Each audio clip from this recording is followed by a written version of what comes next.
안녕하세요, 여러분. 오늘은 제5강 우리나라 최초의 국가 고조선에 대해서 학습하려고 합니다. 그래서 우리나라 역사상 최초의 국가 고조선은 어떤 모습이 있는지 우리 동영상 끝까지 시청하면서 함께 학습하기로 해요. 오늘의 학습 목표입니다. 단군 신화의 내용을 바탕으로 고조선의 성립 과정을 알 수 있다. 그리고 고조선의 법률로 당시 사회 모습을 유추할 수 있다. 자, 이제 선생님이 문제를 내겠습니다. 짠! 이 사람은 누구일까요? 딱 봐도 이 사람 누구다 라는 사람이 있고, 그지? 어디서 많이 봤는데 어디서 봤더라 하는 학생도 있죠. 꼭 기억해야 돼요. 누구죠? 바로 당군. 당군왕금할 때 그 당군입니다. 자, 당군은 바로 우리나라 건국의 시조라고 할 수 있는데 우리나라 최초의 국가 고조선을 건립한 인물이에요. 그죠? 그거를 기념하여 우리는 국경일로 휴일을 하고 있어요. 너희가 좋아하는 빨간 날, 빨간 날이야, 빨간 날. 하늘이 열린 날. 모르겠다고? 모르면 안 되는데. 아는 친구도 있군요. 바로 10월 3일. 네, 맞습니다. 바로 개천절입니다. 지금 보면 기원전 2333년 그죠? 단군 조선을 건국한 것을 기념하는 뜻으로 제정되었습니다. 라고 하고 있죠. 그죠? 제가 바로 고조선을 건국한 당군입니다. 라고 하면서 이렇게 이제 요 모습 똑같은 그죠?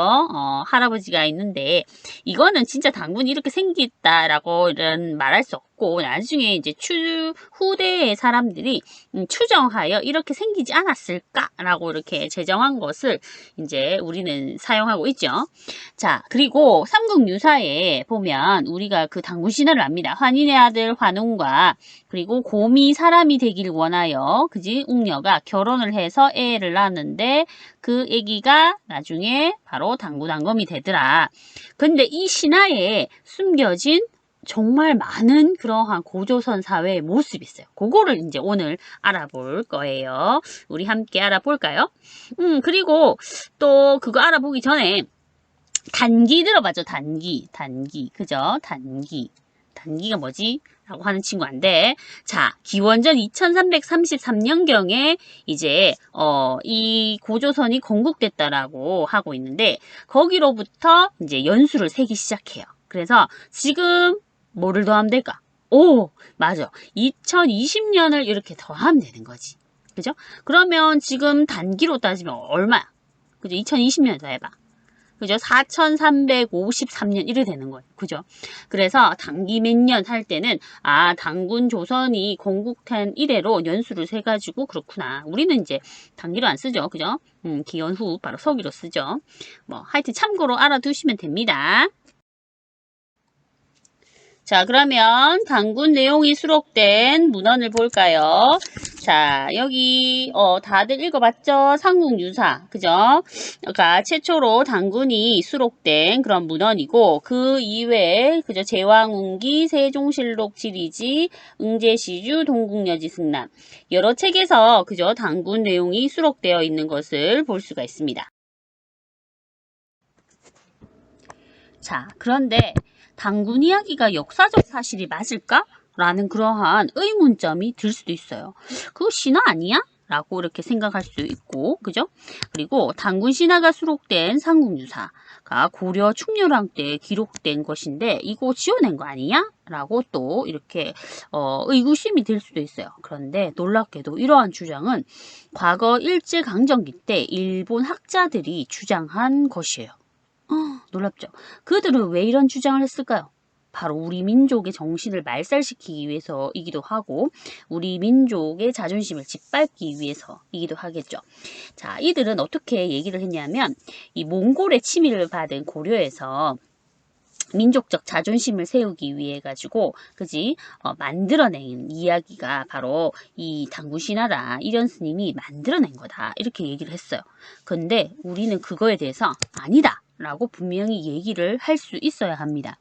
만약에 이 단군 이야기를 역사적 사실로 받아들이지 않는다면 우리나라의 5,000년 역사 가운데 2,000년이 통째로 날아가요. 너무 끔찍하죠. 그죠? 그래서 왜 단군 이야기가 역사적 사실이 맞는지에 대해서 한번 보도록 합시다. 짠!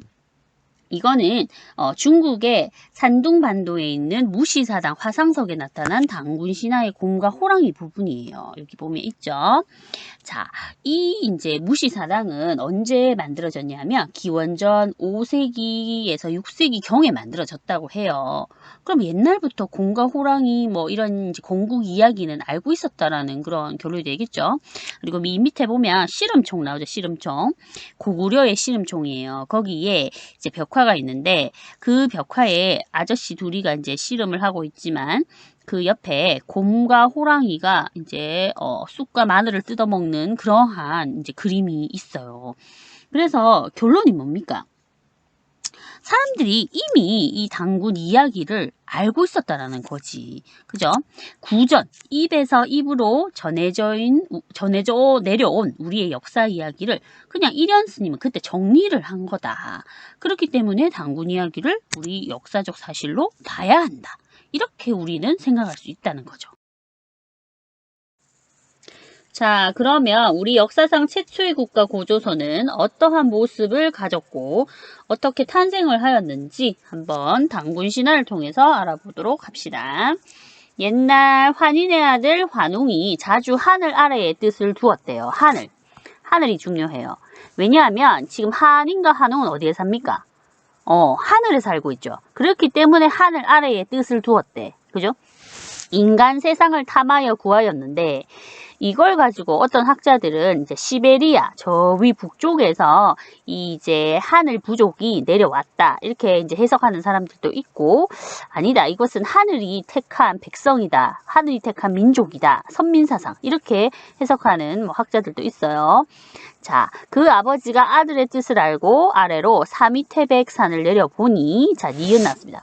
널리 인간을 이롭게 할 만한지라. 그죠? 어디서 많이 들어봤죠? 널리 인간을 이롭게 할 만한지라. 바로 홍익인간입니다. 홍익인간. 그죠? 자, 홍익인간이 바로 이 뭡니까? 고조선의 건국이념. 그죠? 이 건국이념이 바로 홍익인간이었잖아. 그러니까 우리 이제 최초의 국가 고조선은 건국이념도 참 훌륭합니다. 널리 인간을 이롭게 하다. 그죠? 훌륭해요. 자, 환웅은 무리 3천을 거느리고 많이 내려왔어요. 태백산 신단수 아래 내려와 그곳을 신시라고 불렀어요. 그죠? 이름에서도 알 수 있다시피 바로 뭔가 하늘이 택했다는 그런 느낌 막 오죠. 자, 디귿, 바람, 그죠? 비, 구름, 풍사, 우사, 운사 뭐와 관계가 있죠?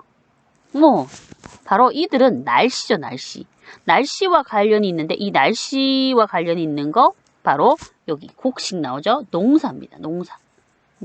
그죠? 농사. 자, 을 다스리는 신하를 거느리고 이게 이제 날씨를 주관하여서 날씨를 잘 알아보아서 농사를 잘 지을 수 있는 그 기술이 있었다. 뭐 이렇게 또 해석하기도 하고, 이제 농사를 잘 짓는 뭐 선진 기술이 있다. 뭐 이런 식으로 그죠? 흔히들 해석해서 농경사회였다. 농사 짓는 사회구나. 이렇게 생각합니다. 자, 그리고 형벌이 있었다. 뭔가 사회가 복잡했나 봐요. 그러니까 형벌이 있었고 선악 있었다. 그래서 형벌과 선악 등 인간의 300여 가지 일을 다스렸다. 이걸 보면 뭔가 다스렸다가 뭡니까? 정치죠, 정치. 정치를 했다라는 것을 알 수 있고 그냥 하는 것이 아니라 형벌과 선악이 있으니까 법률을 가지고 그죠? 정치를 했다. 뭐 그렇게 얘기를 할 수 있죠. 이때 곰 한 마리와 범 한 마리가 나타나요. 웬 곰과 호랑이 그죠? 같은 굴에 살면서 그러니까 같은 지역에 곰과 범이 있었다는 거죠. 그러니까 우리 고조선이 요동을 중심으로 만주 지역과 한반도 서북부 지역에 이렇게 걸쳐져서 나타나는데 일단 한반도에 살고 있던 그 세력이 바로 곰과 호랑이다. 뭐 이런 얘기죠. 자, 환웅에게 항상 사람이 되게 해달라고 빌었다. 나도 너희처럼 뭔가 선진 기술을 갖게 해달라. 선진 기술 뭡니까? 농사. 그래서 농사 기술을 갖게 해달라. 우리도 너희처럼 뭔가 이제 선진국 국가가 선진 부족이 되고 싶다. 뭐 이렇게 얘기를 했겠죠. 자, 이때 환웅은 영어 믿는 쑥 한 심지와 마늘 20개를 주면서 말하기를 너희들이 이것을 먹고 100일 동안 햇빛을 보지 않으면 곧 사람의 형상을 얻으리라. 뭔가 미션을 줬어요. 그래서 미션을 이제 해결해라. 뭔가 제시, 조건, 그지? 조건을 걸었겠죠. 조건을 걸면서 이제 우리처럼 되고 싶으면 너희들도 이렇게 해라. 라는 조건을 걸었어요. 이때 곰은 21일 동안 지켜 여자의 몸이 됐어요. 오, 드디어 곰이 여자로 변신합니다. 그죠? 자, 진짜 곰이 여자로 변신했다는 건 아니겠죠, 당연히. 자, 범은 참지 못하여 사람이 되지 못했다. 이때 범과 곰을, 그죠? 곰과 범을 동물이라고 생각하면 안 돼요. 바로 토테미즘과 함께 결합하여 생각을 해야 합니다. 토테미즘. 우리 신석기 시대 때 했는데. 기억나나요? 네. 이 곰, 범과 같은 부족의 수호신을 토템이라고 하죠. 그걸 믿는 것을 토테미즘이라고 해요. 그죠? 지금 한반도에는 곰 부족과 호랑이 부족이 세력 경쟁을 하고 있어요. 거기서 승리를 누가 합니까? 곰이 합니다. 곰이. 그죠? 지금 보면 저 하늘 부족의 그러한 선진 기술을 뭔가 받아들인 것 같아요. 그래서 곰이 승리를 하게 되었어요. 자, 그리고 범은 아웃이 됐죠. 자, 웅녀는 혼인할 상대가 없어 매번 신단수 아래 임신하게 해달라고 빌었다. 환웅은 잠시 사람으로 변하여, 그죠? 그와 혼인을 하다, 혼인. 그러니까 결합을 했다라는 거지. 그러니까 곰 부족과 하늘 부족이 결합을 했어요. 그래서 뭐를 낳았어요? 아들을 낳았어요. 오, 바로 국가가 탄생합니다. 국가 탄생. 자, 이 국가가 뭡니까? 고조선이겠죠? 자, 이름을 단군, 왕검이라 하였다. 이게 두 가지 의미가 있는데 당군은 제사장, 왕검은 왕, 정치적 지배자. 그래서 당군 왕검은 아사달의 도읍을 정하고 나라를 세워 조선이라 하였다. 고조선이라고 합니다. 그때 이 당군 왕검이 만약에 한 사람이면 이 사람이 2000년을 살아요. 근데 이때는 당군 왕검이 사람 이름이 아니라 이렇게 칭호, 임금님처럼 이렇게 뭐 명칭이다 이렇게 주장하는 그런 학자들도 있어요. 아무튼 간에 지금 정리를 하면 하늘 부족이 있고 곰 부족이 있고 범 부족이 있는데 호랑이 부족이 있는데 이 곰 부족과 하늘 부족이 결합하여 뭐가 탄생됐다는 거예요? 국가, 고조선이라는 국가가 탄생됐다. 뭐 그러한 얘기로 신화를 해석할 수가 있겠습니다. 당군 이야기에 담긴 역사적 의미는 아주 중요한 내용이기 때문에 다시 한번 정리하고 갑시다. 환인, 환웅, 하늘 요쪽 부분이었죠? 뭐였죠? 맞아요. 선민사상. 선택된 백성이다 라는 그런 사상이었죠. 하늘이 택한 민족이 바로 우리다. 뭐 이런 내용. 자, 그리고 니은. 널리 인간을 이롭게 하다. 알고 있네요. 홍익인간. 여기 홍자가 넓을 홍이에요. 넓을 홍. 그죠? 그래서 널리 인간을 이롭게 하다. 건국 이념이죠. 자, 세 번째는 우리 날씨와 관계 있고. 맞아. 농경사회. 농경기술이 발달했다. 신석기 시대부터 시작된, 그죠? 농경이 바로 점차 이제 기술이 발전하죠. 처음에는 조화, 수수 같은 그러한 작곡류를 하다가 나중에는 청동기 시대는 뭐가 된다 그랬죠? 맞아요. 쌀이 나타난다 그랬죠. 생육 조건이 까다로운 기술이 요하는 쌀. 바로 기술을 얘기합니다. 자, 리을은 이제 곰 한 마리, 범 한 마리 나오죠. 그죠? 그때 호랑이와 곰은 그죠? 동물이 아니고 뭐라 그랬죠? 네, 맞아요. 부족이라 그랬죠. 그래서 토테미즘을 알아야 된다 그랬죠. 부족의 수호신을 믿는 신앙. 그래서 이 부족을 이제 곰과 호랑이로 이제 표현한 거다라고 할 수 있죠. 자, 그리고 이제 미션 나오죠. 그죠? 쑥과 마늘을 먹는 그런 미션 나오고 결국 곰이 이기고 그런 얘기. 그래가지고 어떻게 되죠? 바로 이제 결혼을 하죠. 그게 뭡니까? 바로 부족 간의 연맹이다.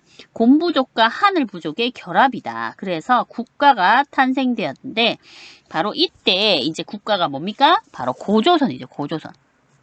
그래서 고조선은 우리 청동기 때 나타난 국가다. 그죠? 청동기 때 나타난 국가다. 자, 그 다음에 마지막 당군왕검 나왔죠. 당군왕검. 당군왕검 뭐였죠? 제사와 정치가 일치된, 재정일치. 바로 제사와 정치가 일치된 재정일치 사회를 나타내는 게 당군왕검인데, 왜냐하면 단군이라는 뜻이 종교적 지배자, 그죠? 제사, 그리고 왕검, 왕, 그죠? 정치, 그래서 정치적 지배자, 이 결합. 그래서 재정일치 사회. 우리 저번 시간에 했습니다. 재정일치 사회. 자, 이렇게 당군 이야기에 담긴 역사적 의미를 우리는 반드시 알고, 일부 옛날 과거 일본 학자들이 주장한 대로 당군 신화, 이것은 거짓이야. 이것은 무시해야 돼. 아니면 우리 역사에서 지워버려야 해. 라고 생각하는 사람 있으면 되겠어요? 아니죠. 바로 이 역사적 의미를 똑바로 알고 우리는 설명할 수 있어야 합니다. 자, 고조선의 문화를 한번 보도록 합시다. 자, 고조선 문화와 관련된 지역을 볼 것 같으면 이러한 유물들과 관련이 있는데요. 자, 일단 고조선 범위를 보면 여기 톡 튀어나온 데 있죠. 요거를 이제 요동이라고 해요. 요동. 그죠? 요동. 그리고 여기를 만주로 하죠. 만주. 그리고 이제 요 지도. 요거를 우리가 한반도라고 합니다. 그죠? 한반도 북부까지, 한반도. 자, 한반도까지 바로 이제 고조선의 문화의 범위인데, 지금 고조선 문화의 범위를 잘 나타내주는 유물이 있어요. 자, 비파처럼 생겼다고 해서 비파형 동검이에요. 비파는 악기예요. 기타처럼 생긴 악기가 있어요. 자, 그리고 동검은 청동검이고, 자, 요거는 미송리식 토기예요. 이렇게 손잡이가 특징인 미송리식 토기. 자, 요거는 탁자식 고인돌. 그죠? 그래서 비파형 동검과 탁자식 고인돌, 미송리식 토기를 보면 이 고조선의 범위가 이렇게 분포되어 있구나라는 것을 또 알 수 있죠. 그리고 고조선은 계속 이렇게 발달하고 성장할 동안 중국, 옆나라 중국은 엄청나게 변화가 많았어요. 춘추전국 시대 알죠? 그죠? 춘추전국 시대를 진나라가 나중에 통일을 하고, 진나라가 또 멸망을 하고, 조나라와 한나라가 또 패권을 다투다가 한나라가 다시 통일을 하고, 그리고 한나라 일대 유방으로부터 이제 거쳐 6대 한 무제 때 고조선이 멸망을 하거든요. 그래서 지금 중국이 이렇게 많이 변할 동안 고조선은 계속 그 명맥을 유지해 왔다. 물론 중간에 변화가 있어요. 그건 다음 시간에 하기로 하고.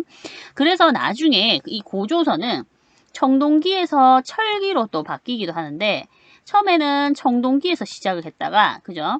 이제 다시 철기 시대까지 고조선은 정말 오랜 역사와 전통을 자라는데, 나중에 되면 이러한 세용동검, 얇은, 이거 세발낙지 할 때 그 세자예요. 그죠? 얇다라는 거죠. 세용동검과 그리고 이제 청동거울, 잔무늬 거울 같은 이러한 것들은 바로 독자적이다. 독자적인 청동기의 모습, 그죠? 독자적인 청동기의 모습이 나타난다라고 이렇게 얘기를 할 수가 있습니다. 네, 옛날 고조선에는 백성들에게 이건 하지 마라 라고 하는 그러한 법률이 있었어요. 그래서 그것을 그죠? 범금 8조라고 하는데 그 조항 가운데 3개만이 전해져요. 그렇지만 그 3개 조항으로도 고조선 사회의 모습을 충분히 알아볼 수 있어요. 한번 봅시다. 자, 기억. 사람을 죽인 자는 즉시 죽이고. 지금 사람을 죽인 자를 즉시 죽인대. 누가 죽이는 거야? 그렇죠. 국가가. 그죠? 그러니까 너는 왜 사람을 죽이니? 너의 생명도 빼앗겠다. 뭐 그런 얘기. 그죠? 그래서 이제 생명이 중요하다. 생명 존중. 뭐 그러한 사상들이 나와 있죠. 그래서 이제 국가 권력을 확립하고 생명이 중시되고 있다. 그러한 사회의 모습 이제 알아볼 수 있죠. 그러니까 개인과 개인의 문제를 누가 해결한다는 거예요? 국가가 개입해서 해결하겠다. 자, 니은 봅시다. 남에게 상처를 입힌 자는 곡식으로 갚는다. 여기서 핵심 단어 뭔 것 같아요? 맞아요. 곡식이죠. 곡식으로 갚는다. 자, 그래서 이 곡식이라는 용어에서 알 수 있듯이, 농경사회라는 거, 그죠? 농경사회라는 것도 알 수 있고, 그리고 갚는다. 남에게 갚는다. 그죠? 그래서 나의 재산을 남에게 준다라는 거죠. 이건 네 재산, 내 재산 있다라는 거지. 그건 뭐예요? 사유재산이죠. 바로 사유재산제와 농경사회였다라는 것을 알 수 있죠. 자, 그 다음에 디귿입니다. 도둑질한 자는 도둑질. 이것도 약간 사유재산제 같죠? 그죠? 그러니까 남의 거를 훔친다라는 개념이 있으려면 내 거, 남 거가 있어야 되니까. 그죠? 그리고 여기 노비로 삼는다. 노비, 종으로 삼는데요. 이게 뭡니까? 그러니까 내 밑에 종으로 삼는다는 것이 계급이 있었다는 거죠. 그리고 용서받고자 한 사람마다 50만 전을 내야 된다. 뭘 낸다 그랬어요? 돈을 내라고 이렇게 말을 합니다. 그게 이제 사유재산제, 신분제도, 그리고 화폐를 사용한 그러한 사회 모습이다. 라는 것을 이제 알려주고 있는 거죠. 자, 이 고조선의 팔조법으로 알 수 있는 것은 사회가 매우 복잡해졌어요. 그죠? 국가가 탄생하고 이제 점점 가면서 사람들이 늘어나고 그래서 사회가 복잡해져요. 그러면 이제 갈등이 생기겠죠. 인간과 인간 사이에서는 항상 갈등이 생기기 마련이에요. 그러면서 그 갈등을 해결하는 과정에서 국가 권력이 확립이 되었고, 그리고 점차 국가는 개인의 생활, 이제 백성의 생활에 개입하게 되었고, 그래서 사회 질서 유지, 그죠를 위해서 법률을 제정할 수밖에 없다. 우리도 그렇잖아요. 어떤 사회에 문제가 생겼다라고 하면 국가가 그 법률을 이제 만들어가지고 모두 다 이것을 지키세요. 그러지 않으면 당신은 이렇게 법률에 의거하여 형벌을 받게 됩니다. 라고 이렇게 명시하지 않으면 사회가 무질서해지잖아. 그래서 이 사회 질서 유지, 나름 또 정의의 실현을 위해서 이렇게 법률을 제정한 그런 모습도 볼 수가 있습니다.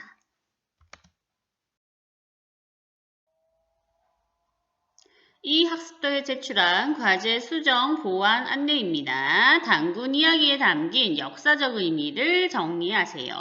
고조선 8조법에 담긴 고조선 사회 모습 표 정리하세요. 자, 사전과제 4쪽 붉은색으로 다시 수정 보완합니다. 자, 오늘의 과제 안내입니다. 구글 설문지 형성평가를 클릭하고 설문지에 답을 입력하여 자료를 제출해 주세요.